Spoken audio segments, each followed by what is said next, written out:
56 years ago today, horror on the campus of the University of Texas in Austin. A man fired round after round from the top of the campus clock tower. He killed 14 people and injured dozens more. And tonight, KPRC2 investigates Mario Diaz talks with the police officer who ran towards the gunshots and ended the rampage. My mission was to stop the shooting, get the shooter. There are generations of people living because of Ramiro Martinez. Ray Martinez was one of the bravest individuals I think I've ever met. His story, a lesson in response, still relevant today, 56 years after the deadly mass shooting on the campus of the University of Texas.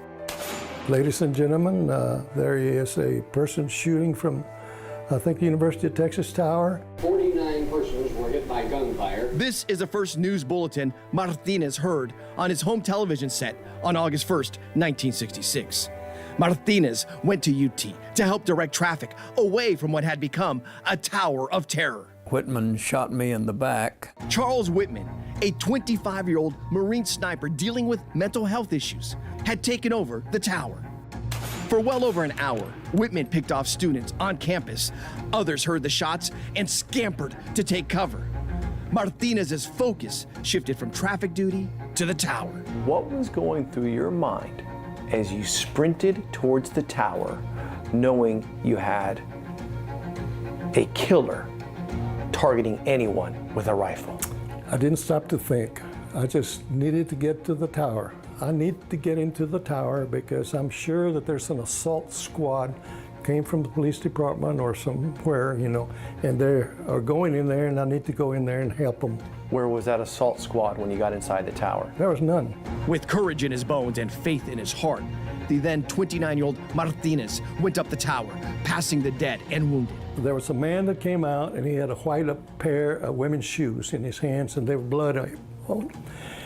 And he said, "Let me have your gun, I'll go kill that S.O.B. up there. He killed my family." By this point, another man joined Martinez on his mission. He said, "Are we playing for keeps?"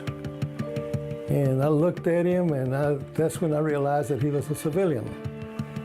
And I said, "You're damn right we are." Once at the top, Martinez gave the civilian strict, deadly orders. "Now you stay here, and you aim your rifle over there. If he comes around that corner, shoot him, because I'm going to go look for him." Seconds later, another officer named Houston McCoy showed up, backing Martinez up. Together, they came up on Whitman. I emptied my gun into him. I mean, you know, I could tell that I was scoring. I was hitting him, and then I was hollering at McCoy to shoot, and McCoy finally shot and hit him with a shotgun. Yet Whitman was still moving. So I fired one more round. Kind of a blur, you know, I mean, it's so fast. But at the end of that blur was the realization that you just killed him. Dead man, yeah. I didn't feel sorry for him. 14 dead, 31 injured. Martinez ending the 96 minutes of terror. He wanted the carnage to stop. Adrian Littlefield was a 19-year-old newlywed that day.